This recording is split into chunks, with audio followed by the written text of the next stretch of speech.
परंतु इसके दुरुपयोग न हो इसके लिए इसकी व्याख्या भी हमने बड़ी स्पष्ट की है मान्यवर। इसकी व्याख्या क्या की है?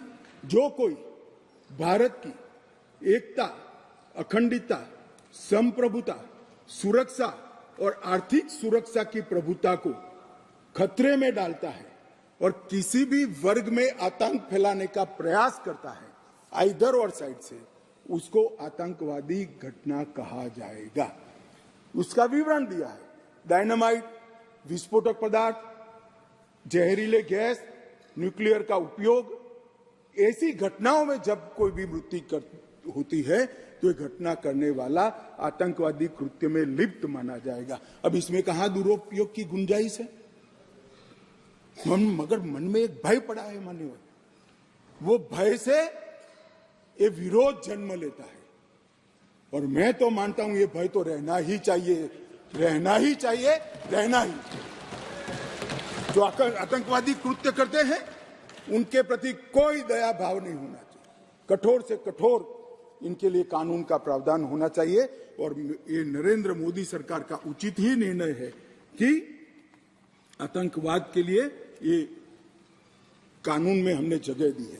उसके बाद भारत सरकार, किसी राज्य सरकार, विदेश की सरकार, अंतर्राष्ट्रीय सरकारी संगठन के सुरक्षा को बाधित करने वाले कृत्य भी आतंकवादी माने जाएंगे। मान्यवर, मैं नहीं मानता इसमें कहीं पर भी कोई गुंजाइश बची है कि इसका दुरुपयोग हो। और मैं सदन को आश्वस्त करना चाहता हूं, कानून तो लिखी हुई चीज है, इसका अमल करते वक्त अगर कोई इसका दुरुपयोग करता है, जहां तक हमारी सरकार का सवाल है साहब, हम उसको रोकेंगे भी और उसको नसीहत भी करेंगे, सजा भी देंगे।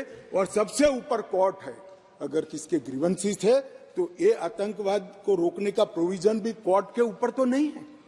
धारा लगते ही कोर्ट इसकी मीमांसा करेगी, मगर इसके डर से आतंकवाद को ही न रोका जाए, मैं इस बात से सहमत नहीं हो सकता मान्यवर। मैं सदन से अपील करना चाहता हूं कि इस धारा को जो मोदी सरकार लेकर आई है, आपका समर्थन चाहिए, आशीर्वाद चाहिए और जीरो टॉलरेंस का एक संदेश इस सदन से जाना चाहिए। मान्यवर, संगठित अपराध की भी पहली बार व्याख्या की गई है।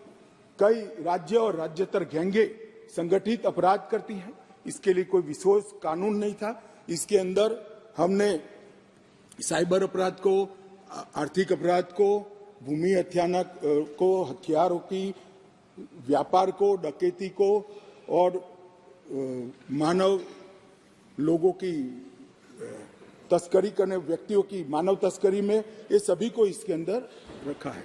आर्थिक अपराध की भी हमने व्याख्या की है। करेंसी नोट, बैंक नोट, सरकारी स्टैंप का कुटकरण, हवाला व्यवहार और बड़े पैमाने पर वित्तीय कपट और आर्थिक व्यवस्था को तोड़ने के सभी प्रयास, इसको भी आर्थिक अपराध की व्याख्या की तरह पहली बार लाने का काम नरेंद्र मोदी जी कर रहे हैं। और इससे मुझे लगता है कि न्यायपालिका का काम काफी सरल हो जाएगा। मान्यवर,